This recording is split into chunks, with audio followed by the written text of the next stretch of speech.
Dieu. Je voudrais encore une fois de plus rendre grâce au Seigneur pour l'ouverture de notre papa Dadi ce soir, ce qu'il vient de faire à l'endroit de mon fils. C'est un enfant qui a grandi ici avec moi et depuis 2 ans, il est allé continuer les études à Yaoundé. Il a eu beaucoup de persécutions jusqu'à ce moment-ci. En 2 ans qu'il est allé après son baccalauréat, en avril 2023, il a été poursuivi par les malfaiteurs en plein 17 heures. Ils ont arraché le téléphone et ils l'ont amené à le suivre en plein milieu l'immeuble de la mort à Yaoundé. Dieu merci, c'est l'Esprit de Dieu qui l'a ramené, qui l'a fait retourner. Il n'a pas continué la poursuite. En avril 2024 et le 10 avril, le jour du Ramadan, pendant qu'il venait m'accompagner à la gare, il a été kidnappé par les malfaiteurs dans un taxi. C'est toujours, je peux dire que les prières, parce que lui-même, il est dans un groupe d'élèves pasteurs et il prie beaucoup même. Il a été kidnappé en plein 16 heures. Les bandits l'ont maintenu dans le taxi jusqu'à après 22 heures. À chaque moment et à tout moment qu'il voulait dire, je vous ai dit que je n'allais pas de ce côté-là. On l'intimidait. Vous ne voyez pas comment vous avez deux autres personnes à côté de vous. Taisez-vous. Jusqu'à ce que, depuis 16 heures, la nuit est entrée, 20h, 21h, 22h, 23h. C'est à ce moment-là que Dieu a semé une confusion entre le chauffeur et les bandits. Ils se sont arrêtés, le chauffeur est allé stationner en bordure de route. Ils étaient là sur une route qu'ils ne connaissaient pas, en plein milieu de l'Oncat là-bas. C'est ainsi que l'Esprit de Dieu l'a poussé de la voiture du taxi à dehors, parce que le chauffeur était sorti discuter avec celui qui avait l'arme à sa gauche et l'autre avait le couteau. Ils lui ont montré, ils lui ont dit, vous dites que tu dis que tu n'as rien sur toi. L'enfant dit, je n'ai rien. J'allais donner le remède à ma grande soeur et j'ai 1000 francs sur moi. Je n'ai pas d'argent. C'est à ce moment-là que la confusion étant semée, le chauffeur s'est mis à discuter fortement avec celui qui avait un PA sur lui. 23 heures par là, lorsqu'ils sont sortis, aller discuter un peu à côté, le téléphone qui se trouvait, son téléphone, qui se trouvait entre le mains du bandit qui avait le couteau, l'enfant a pu arracher et a pris la fuite dehors. Il a commencé à courir le long de la rue qu'il ne connaissait même pas. Il a couru pendant longtemps et le bandit le poursuivait. À un moment donné, il se retrouvait devant un poste de police. Toute la nuit, on ne savait pas là où l'enfant était. Les coups de fil qui se passaient, je n'avais jamais été au courant. Ces grands hommes m'ont saisi le matin. Entre-temps, lorsqu'il avait été introduit, il a couru entrer dans le commissariat. C'est la police qui l'a aidé maintenant à retourner à la maison. C'était déjà minuit par là. Je remercie l'Éternel aujourd'hui, comme je l'ai toujours fait.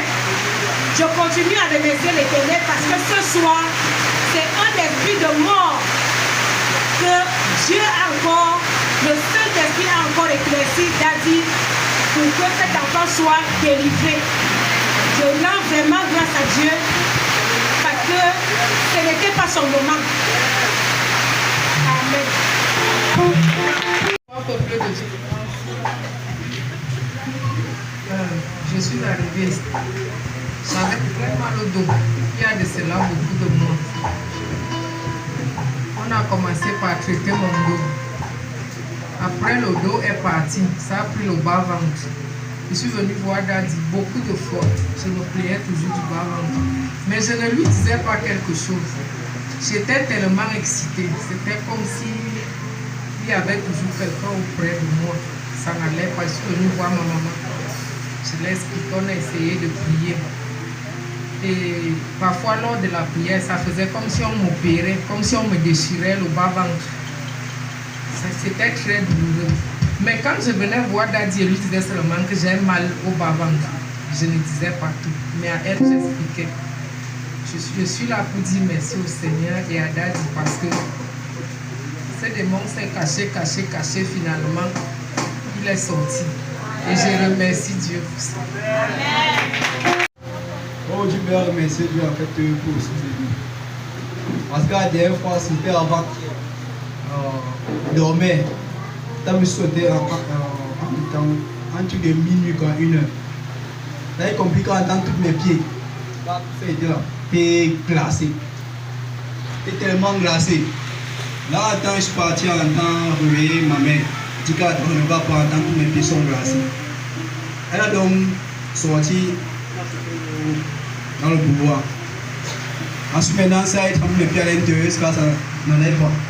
Je suis encore allé, maintenant, on a allumé le chaud à gaz. Je mets mes pieds à l'intérieur, mais je ne comprenais rien. Comme si le feu ne brûlait pas. Ensuite, maintenant, si nous sommes rentrés au salon, on a commencé à prier Dieu. Là, on a prié, que quand on commençait encore à sentir la chaleur de mes pieds. Toute la nuit, elle n'a pas dormi, mais toute la nuit, pas dormi.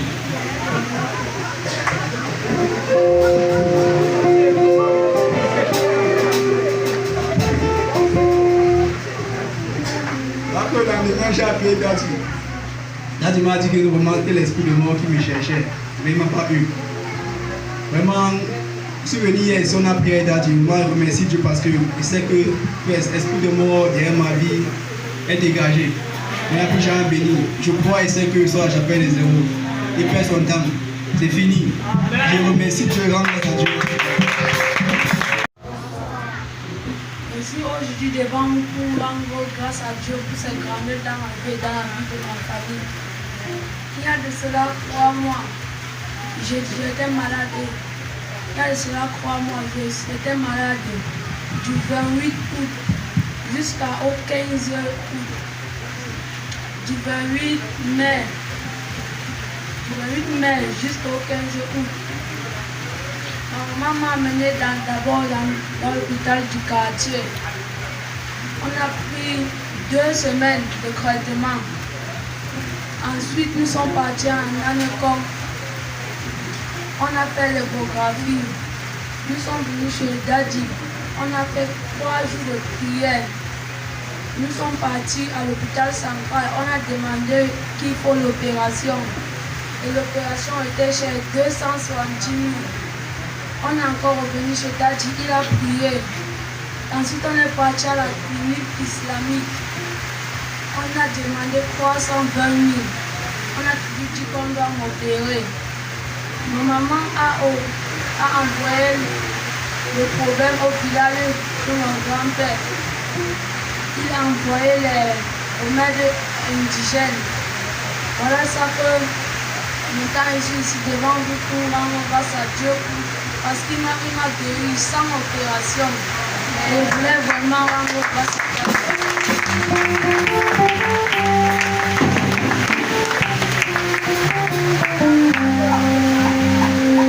Alléluia. Salut-moi. Félicitations pour la guérison, félicitations pour... Voilà comment on fait le témoignage. Le petit, si nous enseigne comment on fait le témoignage. Tu as vu les détails, tu as vu comment c'est rangé. Salut-moi. Acclamons pour lui. Non, le petit, non. C'est comme ça qu'on fait le témoignage. Le gars qui voilà, avant c'était comme ça, comme si on a fait comme ça. Tout. Donne ce que tu fais là. Dieu te bénisse, ça ne revient plus et tu ne sentiras plus de maladie au nom de Jésus. Amen. Acclame le Seigneur. Je rends grâce à Dieu déjà pour ce matin et je lui dis merci pour la prophétie qu'il a déclarée pour moi ce matin. Parce que je sais que cela est accompli. Amen. Mon témoignage est tellement long. Bon, je peux dire plusieurs témoignages, mais ce matin, je vais rendre grâce au Seigneur pour ce matin. Notre témoignage mérite, entre parenthèses, autre chose.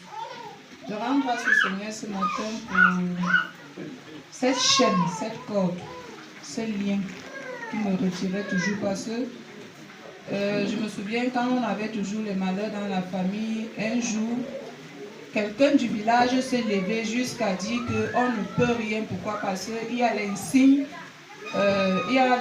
par lequel on nous reconnaît dans les enfants de la famille de mon père. Donc, quel qu'en soit le lieu, on peut se retrouver. C'est à partir de là qu'on nous détecte. Donc, on n'a qu'à faire le bruit qu'on veut aller en Europe. Ça, c'était en plein. Pour ceux qui savent, peut-être au centre, c'était lors des témoignages et des questions. Mais faites votre boulot là, nous on connaît que même si vous allez où il y a l'insigne par lequel on vous détecte. Et ce matin, je rends grâce au Seigneur parce que tu peux dire, je suis avec le Seigneur depuis longtemps, mais il y a des révélations qui peuvent venir au fur et à mesure. Je rends grâce à Dieu pour ce... Donc ça veut dire que la révélation est exacte avec pour moi, ce que les sorciers ont dit. Il y a un insigne, même si tu es ouf, on te tire, on te ramène. Et ils avaient dit que c'était comme pour ceux qui savent l'insigne de 666. Donc, quel qu'en soit là où tu te retrouves, même si c'est dans le monde ici, même si c'est le physique, va en Europe, on te reconnaît à partir de là et puis on te ramène. Donc, je rends grâce à Dieu. Acclame le Seigneur.